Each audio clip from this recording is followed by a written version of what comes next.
Is this thing on? Welcome back to Big Mouth and fancy seeing you here in June. A very welcome, my friends, and especially my enemies. Come in, sit down, no touching. I don't do the touching. And welcome to Monday's edition of the dceu Daily. And I've got a very explosive article for you here.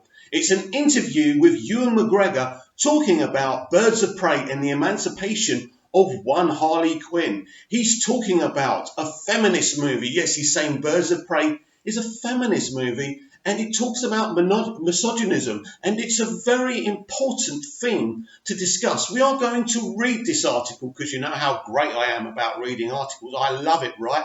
Anyway, if you've got the patience to watch me read this article, then we're going to discuss it. This is explosive, and this really changes the kind of narrative of this film and people's attitudes to this film. So let's give this a read. Ewan McGregor, Birds of Prey, is a feminist film that explores misogyny.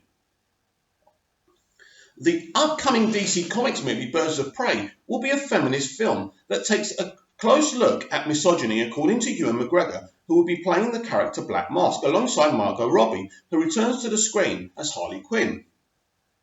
As reported by Bounding Into Comics, McGregor told the French site Premiere that the film will explore male-female relations and hopefully inspire a change in how society treats women. What interested me, McGregor said, with Birds of Prey is that it's a feminist film. It's a very finely written. There is in the script a real look on misogyny, he said, and I think we need that. We need to be more aware of how we behave with the opposite sex. We need to be taught to change. McGregor went on to differentiate between the extreme violent misogyny seen in men like his character Black Mask and the everyday type of misogyny that appears in subtle ways, from the way a man addresses a woman to the way a man regards a woman's intelligence. Wow. Misogynists in movies are often extreme. They rape, they beat women, and it is legitimate to represent people like that, because they exist, and they are obviously the worst, he said. But in Birds of Prey dialogues, there is always a hint of everyday misogyny of those things you say. As a man, you do not even realise. Mansplaining, all it's in the script in a very subtle way. I found that brilliant. Birds of Prey will be released on February the 7th. Birds of Prey will be released on February the 7th, 2020. If the social messages that McGregor speaks of are indeed prevalent throughout the film, that may not bode well for its box office potential, given that audiences have increasingly grown tired of sitting through movies that feel like political lectures instead of stories that utilise those social concepts to generate compelling things, rich with complex characters. No film put that on display better than this summer's action comedy Stubber, which tanked at the box office after the cast explicitly stated the movie would be a constant exploration of toxic masculinity. I feel like we're in a time where we can talk about masculinity and how it's always been very traditionally defined in a narrow way, and how that's led to problems for everyone, for women and for men.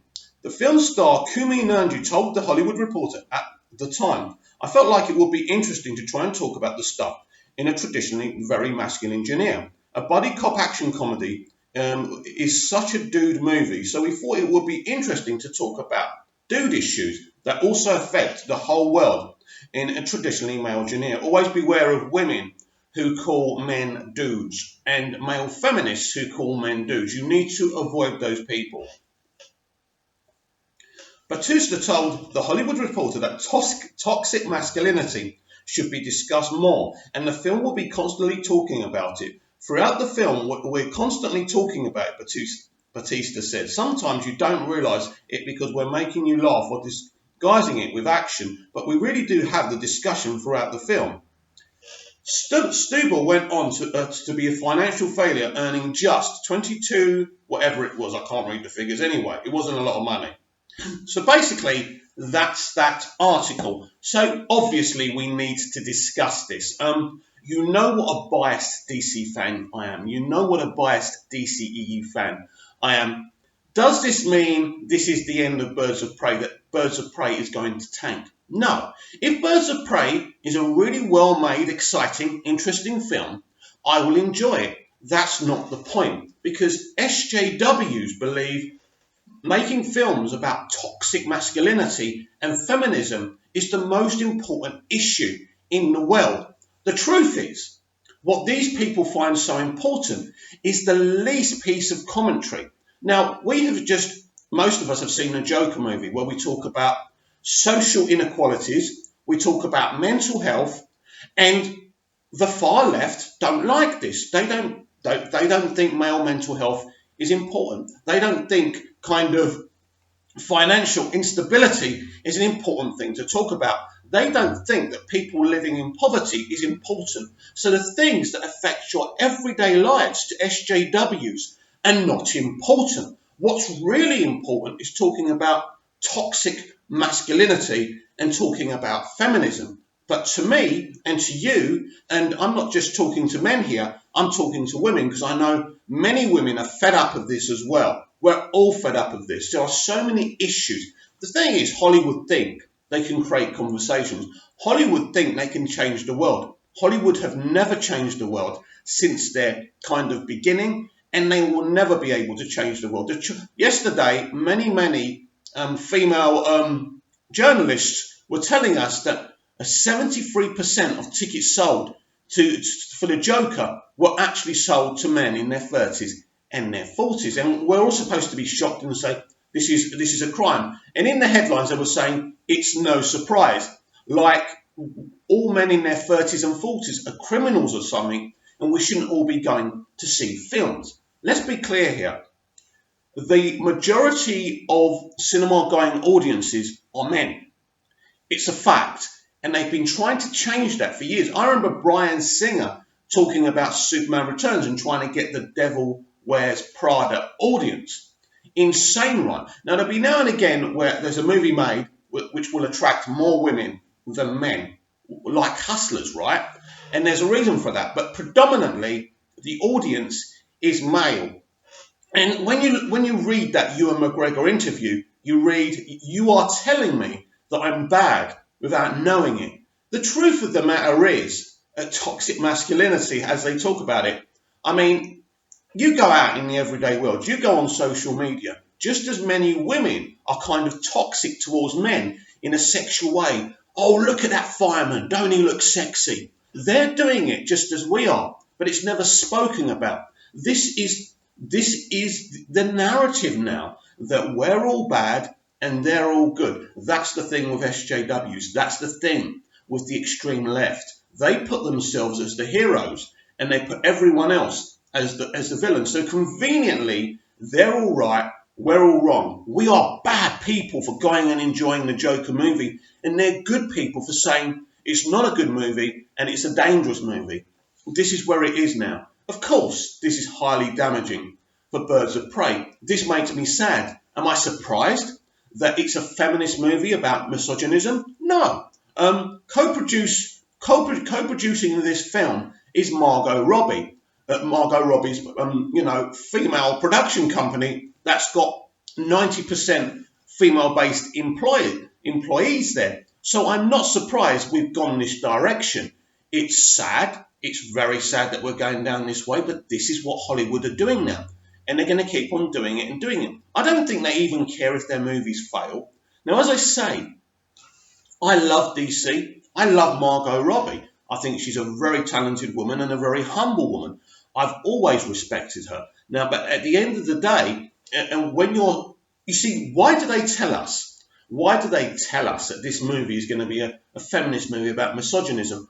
Probably because the movie itself isn't that blatantly telling you that, which is probably a good thing. So they have to create a conversation. They know by creating this conversation, everybody's going to get angry. Everybody's going to start talking about it. And it brings more attention to the movie. They saw what happened with Captain Marvel. Captain Marvel isn't a feminist movie. I mean, there's a couple of pieces of kind of toxic masculinity in the film. But my opinion of Captain Marvel is that it's a solid, okay, enjoyable film. But the problem with Captain Marvel wasn't the actual film. It was Brie Larson going around talking about toxic men, talking about white men in their 40s.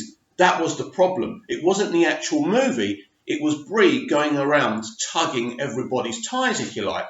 And this is what they've done now. So why get Ewan McGregor to come out and say this? Why didn't Margot come out and say this? Because they know they don't want Margot to come out. They don't want her to be a target. So they'd rather Ewan McGregor be a target. I'm not going to attack Ewan McGregor. If he believes this is an important issue, then Ewan, it's an important issue. But to me, it's not an important issue. You know, misogyny and feminism isn't important to me. People starving, children being abused, you know, people dying and struggling and suffering in this world. Very important issues that you and your narrative, you and your narrative don't care about. They don't care about the real problems in our society. They think that misogyny and representation and all of those type of things are the number one issue. You see, let me explain something to you. The far left talk about representation and toxic males and misogyny, and it's the same with the far right. They talk about illegal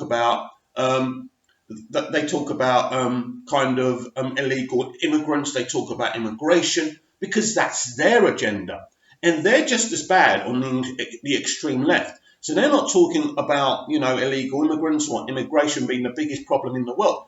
By the way, it's not. It's just like the extreme left. They believe representation and misogyny and toxic masculinity are the biggest problem. But let me be clear here. There's as many toxic females as there is as men. There's as many misogynist females as there is misogynist men. It isn't the biggest problem in the world, you know. And at the end of the day, when you look at Instagram influencers, what do they rely on? Misogyny. That's how they make their money. How do adult movie stars and producers, who do they rely on? Misogyny. That's what they rely on. So all these people, including Hollywood are the biggest guilty parties of toxic masculinity and misogyny. The way they've used women for 40 or 50, 60 years. The way they're still using women, right? It still all goes on in Hollywood. They are the creators of all of this. And now they're talking down to us, telling us, men, you need to change. Am I going to change after I watch Birds of Prey? No. But as a young man, when I went and saw the Accused movie, which was about a young woman being raped, I did think a lot about things. And I mean, when I watched The Accused, I was a virgin. I'd never, you know, I knew about sex, but I never had sex, right? And when I saw that film, a lot of lads really didn't get that film, but I did. It really affected me for the rest of my life. So I think a film like The Accused can absolutely change the way men look at women. But this doesn't, you know, he's talking about the Joker brainwashing Harley Quinn. The Joker did brainwash Harley Quinn, not because he's a man, because he's a psychotic criminal who used her to get out of Arkham, and then they have this crazy, insane, dangerous relationship. But she is just as misogynistic as he is. She's just as psychotic, maybe even more. They even say that at the beginning of Suicide Squad. But now she's some kind of innocent victim. She's the Joker's victim. She's not the Joker's victim. She was as broken as the Joker was in her job as a psychiatrist. She wanted to get out. She wanted to get out with the Joker. She wanted the Joker to be in her life. That's the point. But now she's this victim who's emancipating herself, and basically her team, the Birds of Prey, are also emancipating themselves. And the Black Mask is this kind of horrible man, but he's not horrible as an individual. He's horrible because he's a man, and we must all learn to treat women better. Now, at the end of the day, I don't know about you, but I don't go around talking to women in a misogynistic way, right? I don't, right?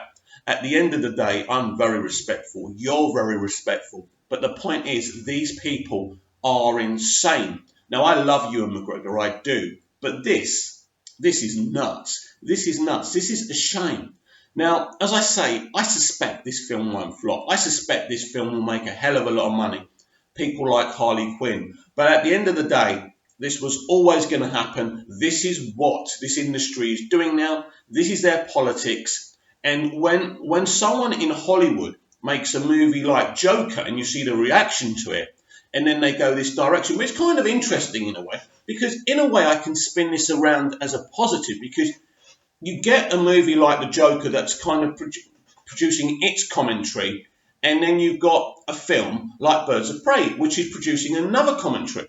At least that's some kind of variety. At least you're seeing both sides of the pot, if you like. So in that element, it's kind of good and it's interesting.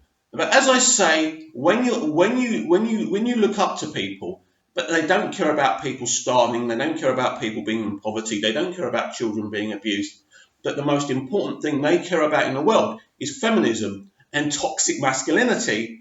And a lot of these terms are very, very fictional terms. It is not actually a big problem in our world. The world has become more knowledgeable, more respectful of women. We know that. Maybe we could be better. Maybe we could be better, and we probably could be better. But I don't need a Hollywood actor or producer who's paid billions of dollars and snorts half of that money up their nose to tell me, as a guy, how to behave. The problem with SJWs, the problem with the extreme left, they see people in boxes. They're very bigoted. They don't see you as individuals. They see you as a man. They see you as a man in their 40s. They see you as a white man in your 40s. They see you as a black man, a minority. They don't look at individuals. They are as troublesome as the extreme right. And these are the people running Hollywood. And at the end of the day, and people are doing it now, they're turning their backs on Hollywood. And they're turning their backs on the entertainment industry. People are fed up. We've got a bunch of films in our collections that we can watch at any time where they're not talking down to us. They're not telling us how to think. They're not telling us as men that we are bad people and we have to change. So, as I say, I love DC. I love the DC. I love the dceu. But at the end of the day, when you think about this and you think about what McGregor's talking about, it's hugely disappointing. I wanted to see a great movie where I wasn't told I was a bad person. And let me repeat what I said before.